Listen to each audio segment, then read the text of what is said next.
Hello and welcome to my meander for this week. The phrase, "it's all part of life's rich tapestry," has floated into my head a few times recently. It's often applied to an event which is challenging, but is seen as something which has added to our life in some way. I was reminded of it again this morning as I inflated an outdoor projection screen which is 16 feet across. When I first began in paid ministry, I was essentially an itinerant evangelist. I worked with many parishes and organizations doing mission weeks and weekends, open air events, puppets, and vacation Bible schools. All of this required a great deal of equipment, which had to be packed and unpacked from my vehicle. There were several of us in Church Army UK at the time who had similar roles, and we would meet regularly to share ideas. The conversations usually centered around the latest gadgets and equipment we had found to help us in our ministry. This morning, as I stood in the cathedral hall, watching as the huge screen inflated itself, I thought, what would I have given for such a great piece of kit back when I was on the road? During the last couple of weeks, an event has happened which has made me reflect over my nearly 63 years of life. As the saying goes, it has been a rich tapestry. The good parts and the bad parts have made up a whole, which has made me the person I am, for better or worse. What I've realized, though, is that I have lived several lives.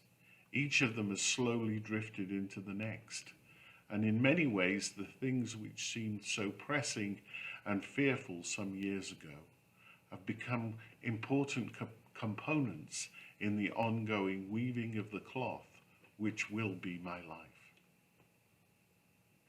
There have, of course, been constants, the main one being God. It took me a long time to realize that God's desire to have a relationship with me is part of his eternal vision. I've been reminded that I was known to God before the beginning of time, as we all are, and like everyone else was created to know God and to love God forever. This is an important truth to come to grips with in a society which is moving more and more towards nihilistic hedonism. Basically, everything is meaningless, so we better indulge ourselves to the full while we have the chance. As I've reviewed the tapestry, as if I were watching it on my big screen, I can see there have been forks in the road where I could have branched off into meaninglessness. Yet I've found two things which have been helpful. To look back, I can see the pattern despite some of its apparent randomness. And then the second thing is a yearning for community, which I find in myself and others, which implies that God, the Trinity, the essence of all community, is within us, we who are made in God's image.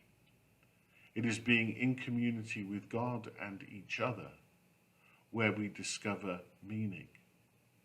And it is Jesus Christ who provides the way into this meaningful life. Once again, thank you for joining me today. I trust that you'll have a good week. See you again soon.